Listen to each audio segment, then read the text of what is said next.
Hello students, with hope of your well-being, let's start today's new video.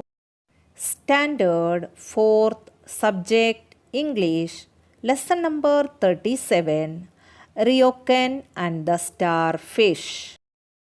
Today I am going to teach you the last chapter from English Balbardi, that is lesson 37, Ryokan and the Starfish. My dear children, this lesson is a fable.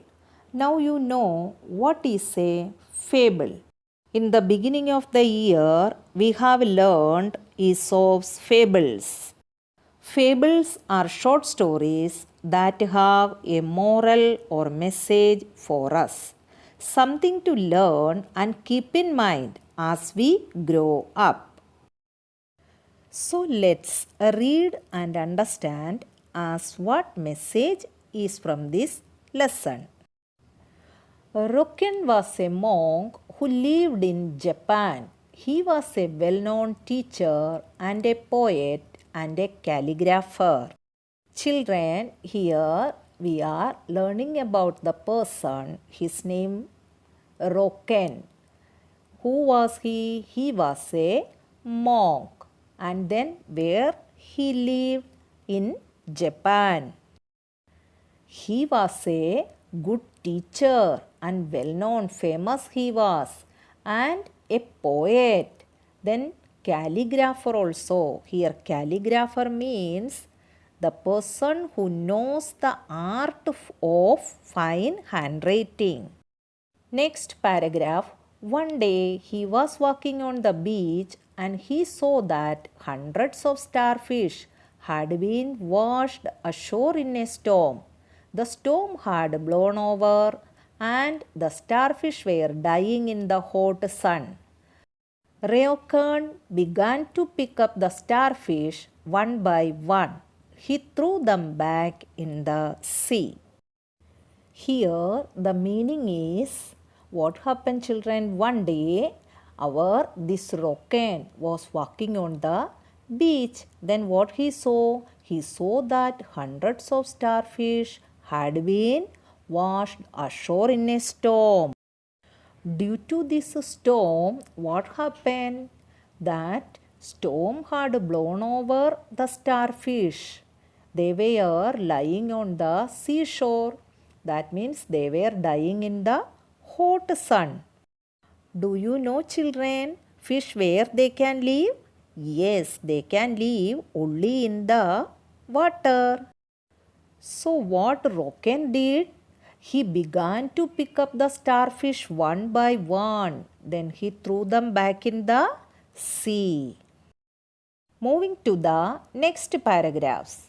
What's the use? Said his disciple who was watching Ryokan. There are hundreds of fish dying.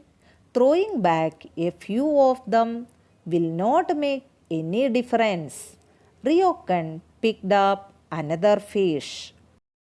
Here, Ryokan was throwing one by one fish back in the sea. So, his disciple means followers, those who was watching Ryokan, they were asking a question. What's the use? There are hundreds of fish dying. You are throwing back few of them. It will not make any difference. But Ryokan continued what he was doing. He picked up another fish and threw it back in the sea. Moving to the next few lines. It will make a difference to this little fish, said Ryokan, throwing the fish back into the sea. Ryokan replied to his disciple, yes, it will make a difference to this little fish. Not for you and me. The changes is there for this little fish. Here it means that if he throws the fish back into the sea, it will live. If he does not help the fish, it will die. So, his action will make a big difference to the fish that he has helped. Children, what message we got from this lesson? When help is needed, it is important to give whatever help you can give. I hope you all understood this lesson very well. Thank you.